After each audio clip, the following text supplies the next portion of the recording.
Hello and welcome to The Future Belongs to Creators. I am joined by my lovely co host, Charlie, Hello. and not Haley yet. She may pop in. She's having some technical difficulties, so don't be startled if she just suddenly pops in here out of nowhere. So, I bet she has a great big story about why the internet is not working at her house as well. We can look forward to that. A good Haley yeah, story.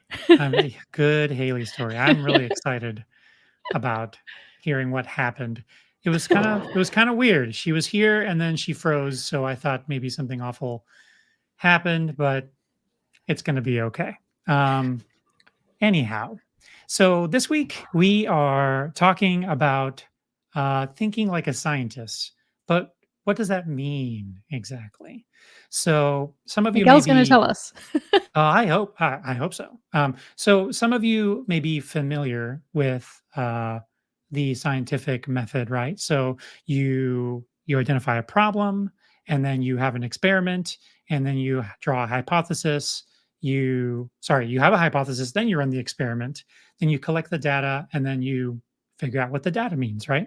So the idea is to think about running your side hustle or your business or your passion project kind of with that approach, as opposed to like this perfect thing that you've thought of everything, and it's just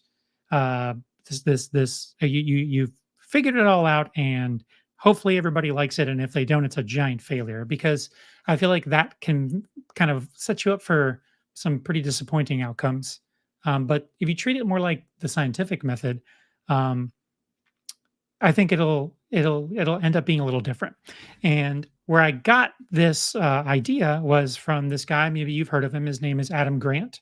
He's an organizational psychologist at the Wharton School, and he also has his own podcast called Work Life, where he basically talks about he takes kind of like a data driven approach to figuring out how to make work not suck. Is how he puts it. And he was actually on a different podcast, an entrepreneurial podcast called How I Built This with a guy Raz. It's an NPR podcast. So I don't know if some of you guys are fans of that podcast. I suggest you check it out. It's really interesting. And they talk about some of this stuff, and we'll get into that in a little bit. But before we get started, what are your initial thoughts about that approach that I described, Charlie? I think, like, I'm trying to think, do I do this? Like, do I approach my content creation, my projects, the things that I work on as hypotheses? Is that the plural of hypotheses? It is. It is. Yep. Your Okay, Greek is great. very good. Yeah. Is do I approach them that way or not? And I think that maybe it's something I've started to do more the further I get into, I don't know, let's call it my creator career, I suppose. I think early on, especially when you said that the point about like, if you put something out there and then if people don't like it, it's a huge failure. That's definitely how I thought about things early on. If I invested time into a video and I put it out and it didn't get like, I don't know, the view count that I wanted or the response that I thought it should get, I was like, well, what a waste of time. Like, I screwed up. Like, why don't they like it? I don't know. There's nothing I could have done differently. And like, that's frustrating, I did have that attitude towards it. Whereas now I feel like it's more about, I don't know, I'm guessing I'm approaching it more like a game where I'm like, ooh, okay, if I do the video this way, what results will I get? How will it land with people? Will I get people sticking around longer if I put this point in the video at this point instead? I think I'm being more playful, I guess, with my approach to content creation and taking it less seriously in general. Yeah. Which is ironic to say that taking it less seriously is thinking more like a scientist because they're pretty serious folks. But yeah, I think I'm trying to take more of this on, and I like this framing of it, of how you've put it.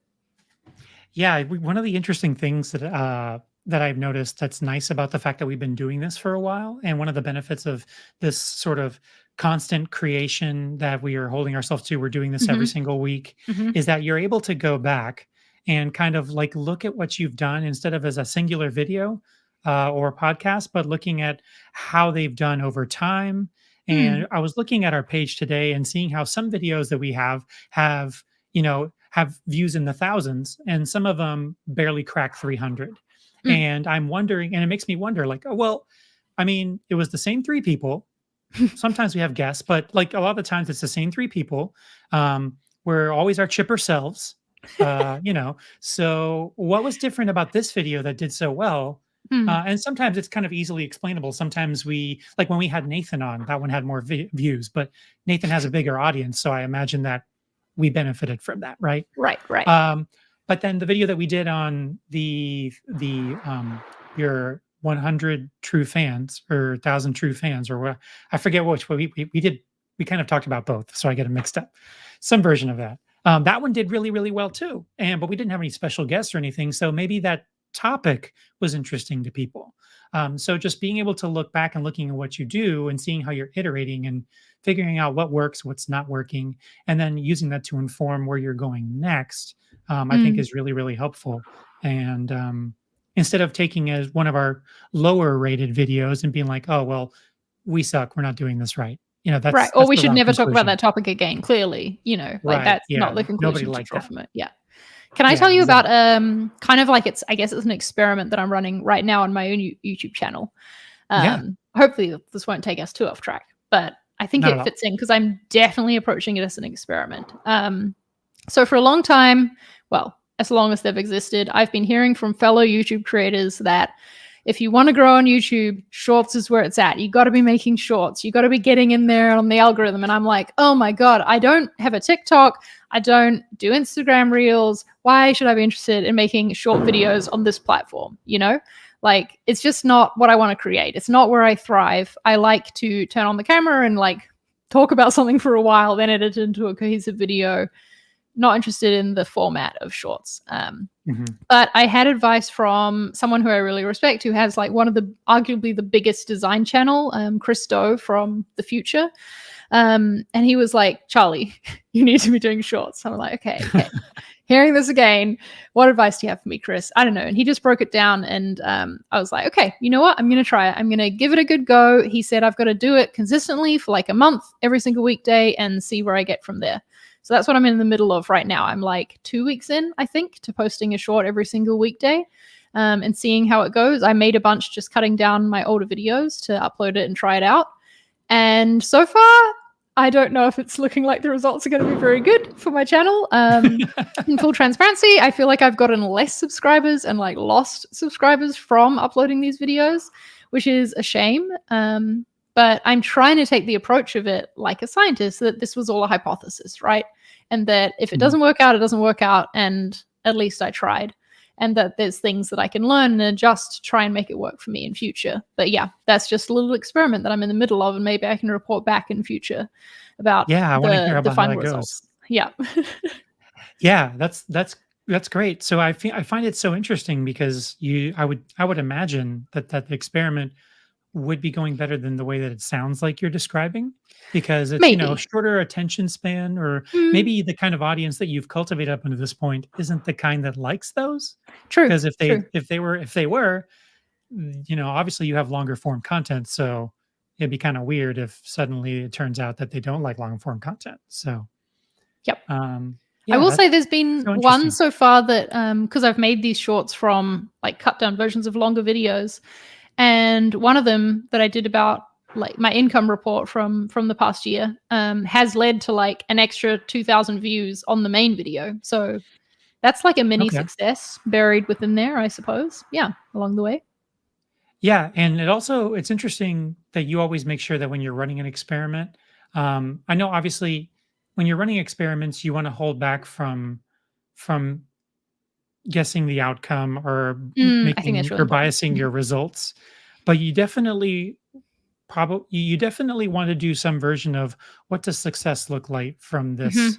from this experiment. I mean, obviously, you can hold back and just kind of see what the results say, but you don't want to cast, because data can be interpreted in many different ways depending on how you want to see it, Yeah. twist it, whatever. So before you do that, I would imagine, what is the success of this? Is the success that I gain a lot of new insights about my audience? Is success that I got a bunch more subscribers? Because it might be both, it might be neither, it might be one of the two. So it's just really interesting just to kind of see how you define success for yourself whenever you're iterating within your own space. Yep, totally. And I think that is really important to call out, Miguel, is that you should have some idea of what does success mean in mind before you start. Because otherwise it's really easy to just, I don't know, bend the data wherever you want, or you're just not going to get as much from the experiment if you haven't defined that early. This is an approach we take to testing things on, like, running design tests on the marketing website at ConvertKit, for example. So I'm kind of taking the same approach to my content as well in this way. And success for me in this little experiment is getting more subscribers. That's what I'm trying to use shorts to grow my YouTube channel, because I just hit 200,000 the other week and I'm like, let's go to that next milestone, Yeah. and I'm just seeing if this is a way to get there. Yeah. And apparently, Jadine has been inspired by you. So one of our people in the chat here is saying that they're enjoying the live stuff, and great job on Charlie diving into the shorts. Maybe she'll try it out thanks to you. So Yes, give it a try, that, Jean. Just try cutting down some older videos, and seeing what you can get from it. I don't think it's the ideal way to do a short, obviously, but hey, it's something. And I've been getting pretty good retention rates on them, despite them not being filmed specifically for a short. Yeah. But definitely. anyway, we don't need to make this a YouTube Shorts podcast. Maybe that's a podcast for a different day. I'm curious for your thoughts on this, Miguel. Do you think you approach your creative projects like a scientist in this way, or is there some changes that you want to make? I think so. I think I kind of lend myself to this approach, mostly because I am a very pensive person, so I think about things a lot, and a lot of the times I try to figure out what it is that I want to focus on. And one of the things that attracted me to the podcast I listened to with Adam Grant is that they talked about exactly kind of what filters to put your mind through when you're trying to figure out what in the heck do you want to focus on. And Mm, they described it in three different filters. So the main filter is a project has to be something that fills you with passion or curiosity, because it's going to yep. follow you around for a long time. So you might as well be excited to do it every single day. If from the get go you've chosen something that you see yourself burning out on or getting bored with, it's it's a non-starter. You're gonna put a lot of work into something that you're just gonna get not interested in real quick. So making sure it's something that you feel like you really have something to offer on. And what I mean by that is filter two is, okay, after you figured out something that you're really, really passionate about, is this something that is useful to other people? Because you can be Mm, really, really passionate about it, but if there's zero demand for that, then good luck. But if one of your goals is to make it so that it's useful for other people, make sure that that's something that people want. And maybe it's something that people don't know that they want. And if you feel strongly that once people know it, they'll get it, then that's fine. Um, and then finally, the third filter is, do I have something unique to offer in this space? So mm, how mhm. unique is the thing that I'm trying to offer? Because it can meet the first two criteria, but if it's been done to death on YouTube, for example, if it's a I don't know, if it's like a how to on something that there's 150 videos on the how to of it, is it really worth your time to take the time to make a video that's been done to death? Right. So that's important too. Yeah, that kind of goes back to what we were talking about last week, right? About the creator market being oversaturated and like competitive, and is there still space for this and all of that. I think these filters that you've talked about, if I can just try summarize, is filter one is passion, filter two is usefulness, I guess is a way to describe it. Yeah, or Uh, demand maybe? Demand, yep, demand. And then filter three is uniqueness. Do you have something unique to offer? And those are all really good questions to ask before launching something. I feel like that's something that I went through when making my font last year. I knew I wanted to make a font, so I had the passion behind it, right? But what type of font was decided sort of by filter two and filter three, was what's out there already. How can I provide something a little bit different? Yeah, I think that's important to consider. Yeah, and I mean, when I'm getting closer and closer to flirting with the idea, uh, I feel like this podcast is going to be like an The journey of evolution, Miguel's the creative. Yeah, journey yeah. of me actually finally launching something. But it's making me the work that I do on this podcast forces me to kind of like internalize a lot of the things that we talk about, which in turn makes me feel more serious about what we're doing, or what I'm doing with my side hustle slash project slash passion thing. I don't know what to call it yet, but Because it doesn't um, exist quite yet. not quite yet, but But going through close. those 3 filters really kind of helps me sort of narrow things down because I kinda have that problem of the artist that looks at a blank canvas, without any Mm, direction. You're just looking mhm. at a blank sheet of paper and you have a nice, crisp, sharpened, brand new pencil, and someone says, "Draw me something." And you're like, "Uh" right? But if someone says, "Draw me, uh, draw me something flying through the air," it's like, okay, all right. Well, I mean, I could draw a plane, a bird, whatever, a Superman. ball, Superman, whatever. Like now I have, now you have something to grasp onto and then branch Yep. from, as opposed to just like you could literally do anything. So because that's scary and Mhm. super overwhelming. So I feel like so that in itself is kind of like a scientific approach in a way, like when you're, as a scientist, running an experiment, you need to put some parameters on it, like you need to know what it is you're testing and you need to know what you're changing, what's staying the same. And so I think that maybe it just comes back to the fact that constraints breed creativity, right? And if you put a couple of constraints on yourself, it can help you get past that blank canvas, like, where do I even start? Because you've got some guardrails on. Like the things in bowling. I just thought of that because that's what I have to use whenever I go bowling. I cannot not hit the gutter. I need the guardrails. Oh man, we gotta go bowling next time you're in the I think US. we do, and I can show you Yeah. just how terrible I really am. Oh man. Well, I'm glad you brought up creativity because um one of the best quotes I've ever heard thinking about what's creative is creativity is just putting old things in new combinations and Mm, new things in old combinations. I So like think it. about that for a second. So, everything there's nothing new under the sun is the saying, right? But if there's a new way to put something together, but it's just old stuff, like it's a type of creativity to synthesize something new from things that already exist. That's creative. It doesn't have to be completely out of thin air and from your own mind. You can take something that's already kind of been done and put your spin on it, and that's you putting in a new combination, or you take something that's brand new, no one's ever thought of it before, but you can put it in an old combination that is tried and true. So I um I love that idea. And it kind of really easily spells out sort of what the creative process ultimately boils down to. And if you're blocked creatively, it can mean maybe that you haven't grabbed enough pieces of a puzzle to put your idea Mm, together yet.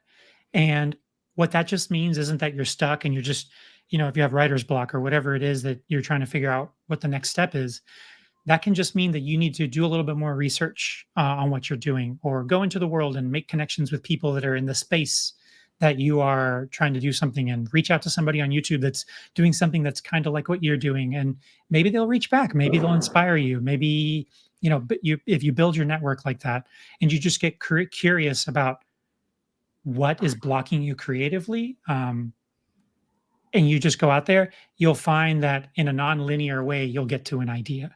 Because a lot of mhm. the times I feel like we're always trying to think of like, okay, what's step one? What's step two? What's step three? And if you get stuck on step three, you're just like, oh, step three, step three, step three. I can't get past this stupid thing. And you just kind of get overwhelmed. Yep. But I feel like your unconscious brain can make like these intuitive leaps Mhm. that are just like, if you just get yourself not thinking about it, like, you go to bed and wake up the next day and you feel refreshed, or you go do something else, or you call your mom and have a conversation that has nothing to do with anything. And you come back to it and you're like, aha, you Yep, that's why just, I get most of my ideas in the shower because I cannot be on my phone distracted by something else?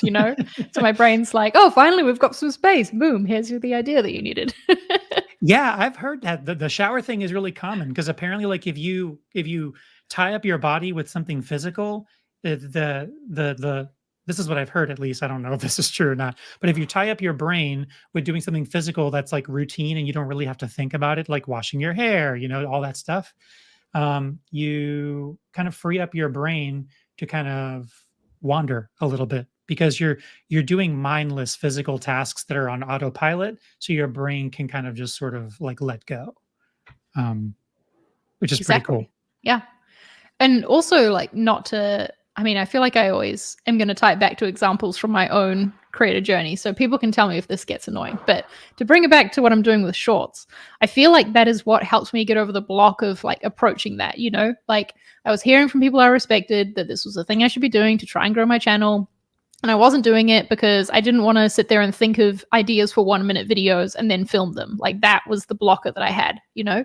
I didn't want to make time for that. There was all these other things that I wanted to be working on. It didn't come naturally to me. And so I'm doing what you said, Miguel, and taking something old, my existing videos, and formatting them in new ways, like cutting them together. Like, what's a 1 minute version of this or a 1 minute piece of this video? Like, for example, I did a video talking about my salary history throughout my career. And within it, there was a little story I had about negotiating, or like lack of, as it was in my case. And so I just cut that little bit out, and that became a short, you know. And so it was taking old stuff and like seeing it in new light to give it a new life. And that's what helped me get through it and actually start putting this experiment into play. I love that because it very well may be that the content that you already have out has a lot of value, but maybe it's not in the proper format Oh, for yeah. people to enjoy it. Mm-hmm. Because that tidbit that you singled out and made it into a short is a valuable piece of information that someone may not have experienced or been in, or just heard or seen, or however you put it out, because maybe they saw a 40-minute long video and thought, I don't have time for this. So they Right. never engaged with it. Or maybe they watched the first 5 minutes and then went off somewhere else because, Mm-hmm. we Mm-hmm. all have ADD now. So, but speaking of ADD, if I see a video that's like 2.5 minutes long and it has a catchy title from Charlie, I'm like, okay, well, I got time for this. I mean, my doctor's appointment's in 30 minutes. I don't have time for a full video, but I can jam out on a few of these shorts, you know? So I guess, yeah, That's the goal anyway. Yeah. that's the goal. What about you, Yeah. Miguel? Is this a way you think you can get through the stage you're at into actually putting your project into place? Is there anything old you could reuse to get through it, or to help you think of things in a different way? Yeah, actually. So all around my house are things that I have built Of course. um, out of wood.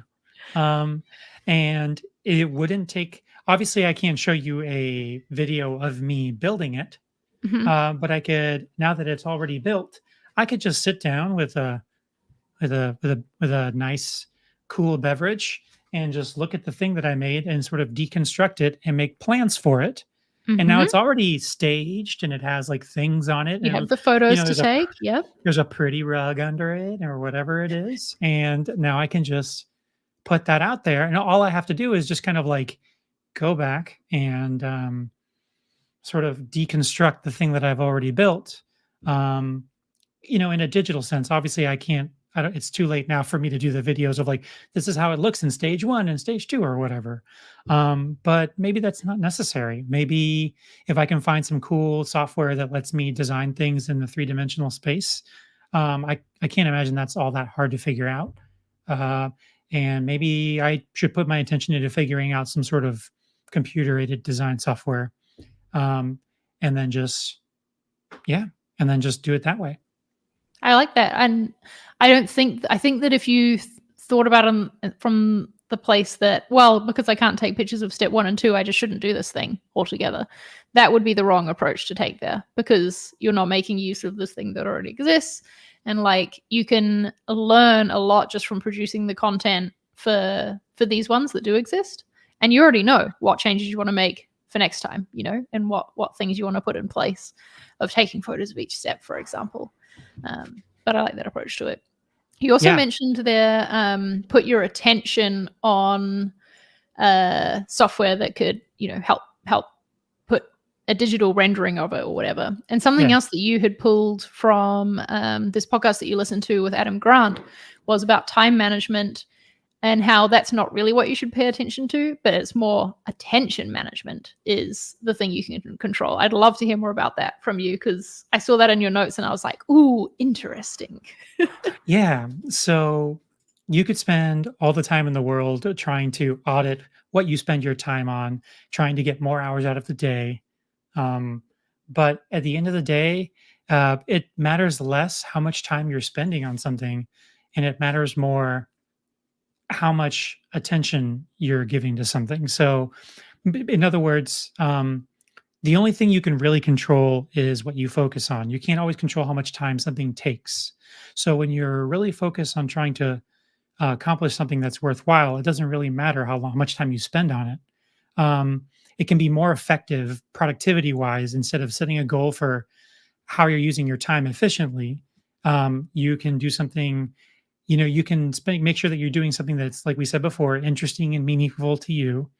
And you can concentrate on the fact that this is something that matters to you, and it'll be done when it's done, but at least the thing that you're putting your time on, you're putting your focus on, is something that you are really, really passionate and really excited about, as opposed to trying to make sure that okay, you have you go to your Google Calendar and every last 15-minute chunk of your day has been fully put in, because setting up a calendar like that in of itself is a giant time suck. I don't know about you, but I've ta- I've gotten really, really into making sure that my calendar is like super perfect, and I'm like, okay, this is going to make me very, very effective at everything that I do, and I'm just going to context switch from here to here. And what ends up happening is I end up doing a lot of things pretty okay, and I don't set a lot of time aside for super Yep. focused work, Yep. and I end up just being disappointed with the results. So then I'm That's what like, it is for me is too, this worth is it? disappointment. Yeah, in myself. Yeah. Yeah. I mean, and it can be very helpful to make sure that you preemptively set aside focus time because you might otherwise not do it. So I'm not saying don't set aside time to like predetermined focus hours. I do that for work and it works greatly. I log off of Slack, I shutter out the world, and I just like heads down on something. And that's super important. But that's less about my time management and more about me being really uh, thoughtful about what I'm choosing to focus on in that time. Because if you block it out on your calendar, that doesn't mean it's going to get done. Like you still have to control your attention and decide to focus on that thing. So yeah, that's why I think that's important.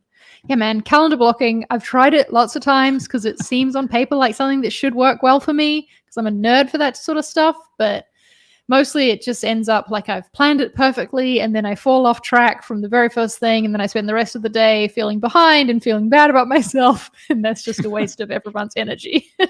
Yeah. Oh, I've Yeah. been there.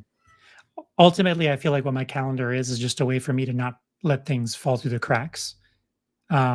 Because I tend to forget about something.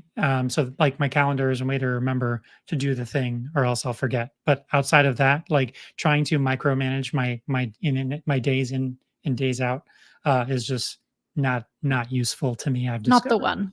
Nope, nope. Useful for some, but not for us, apparently. Yeah, apparently not. Yep.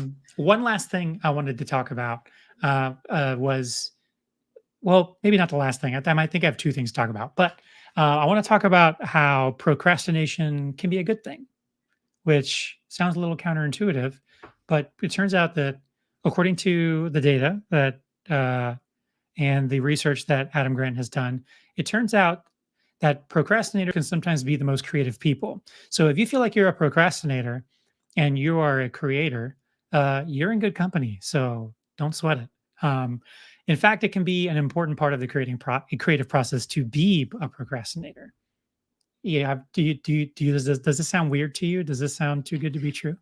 It kind of, but also not. I don't know. One of my favorite creators, who I feel like I reference all the time, but Jessica, she's a designer and illustrator. She calls herself, or she used to at least, a procrasti worker, and that's what she called all her like passion projects. She called them procrasti working, meaning like I am procrasti working on this other thing right now, meaning I should be doing this client work, but instead I'm Mhm. like focusing on this thing over here, and turning that procrastination time into more creating time. So I like it in that way. But I feel like if I let myself believe wholeheartedly that procrastinating is a good thing, don't worry about it, you're more creative because of it, I would get nothing done. I feel like I really have to control my procrastination and like keep a tight leash on it, because if I didn't, then I don't know, I'm great at starting things and less at finishing them. And I would just start many things if I allowed myself to fully procrastinate as much as I would like to. Maybe I'm wrong for No, doing that. that's Tell me fair. more about No, it. that's fair. That's fair. No, I'm not saying just like do whatever the hell you want whenever you want. What I'm saying is if you're putting something off because you're bored by it or you don't care about it, then I don't think procrastination is going to pay off. But Mhm. the Yep. research shows that if you're putting off a task because it's hard or because you just haven't figured it out yet, it actually opens up opportunities to incubate ideas Hmm. and it's more likely to access remote knowledge. So you are more likely to reframe a problem in a fresh way, and sometimes that can allow you to stumble onto a great creative uh, gem, I guess. Yep. I can get Um, on board with that. It's kind of goes along with what you were talking about before about yeah, thinking and now we're talking about being in the shower and how finally an idea comes to you. Because sometimes, especially with creative block, if you just keep pushing at it and you're like, I'm blocked and I've got to get through it, and you keep pushing at the wall, it just gets you more and more entrenched and mhm. stuck and frustrated and out of the creative mindset. And so maybe in those cases, embracing some procrastination, I can see how that would be a better approach. That makes a lot of sense. Yeah, some famous procrastinators are Leonardo da Vinci, Steve Jobs, Abraham Lincoln, Martin Luther King. Um, they have all on record at length talked about how much they procrastinate. Um, and we think of these people as either really great minds or very creative people, thought leaders. So Hmm. um, the point is acting on your first idea may not mean that you're acting on your best idea. That is So very true. So so maybe you need to sometimes procrastinate a little to get the good ideas to come out. exactly. Yeah. Exactly. So the whole basis of this thinking like a scientist thing, I told you a little bit about this before we started, Charlie, but for the benefit of the people listening, there was a study um, that it happened. It was in Italy, I believe, and they had two groups of people. And they were all entrepreneurs. One group was a control group, and the other group was people who were taught to think like scientists. In other words, to approach a problem as when you launch your product or service, see it as an experiment that is testing a hypothesis, and then depending on what happens, you iterate and you change based on your hypothesis, or in this case, your approach to business. Um, Gives you good or positive or negative results.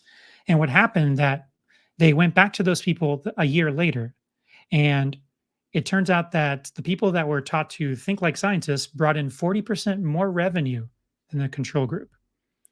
So the major mechanism that was at play here was that they were more than twice as likely to pivot instead of getting stuck, doubling down, and trying to prove that what they did was right. People just weren't getting it.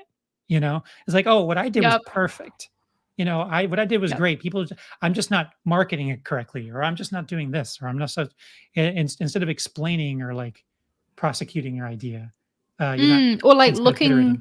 looking at it more objectively perhaps is the lesson to take away here too, because as creators what we work on is so much of ourselves in it, and it's really hard to separate yourself from your work as a creator a lot of the time. But I think if you look at what you're doing more from the scientist mindset, then maybe you can be a little more objective about the data and look at I don't know, a low view count in my example. And instead of feeling bad about yourself and like, oh, well, they just didn't like me, you can be like, well, let's take a look. Okay, it got 20% less traffic from this area than last time. So maybe Mhm. that's where I went wrong with this. And it just opens you up to more reasons perhaps why something didn't work, so that you can look for ways to improve it. Absolutely.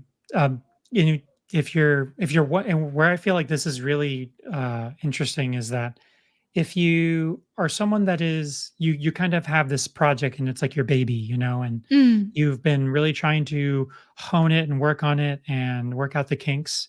Um, I'm not telling you what to do, and I'm not saying that one way is better than the other, but there is something to be said for launching something that might be half baked or three-quarter baked, and then be very prepared to iterate on it as things happen and change and people react to your work, than just like holding onto it so tight because it's just not ready. It's just not ready. It's not quite perfect yet.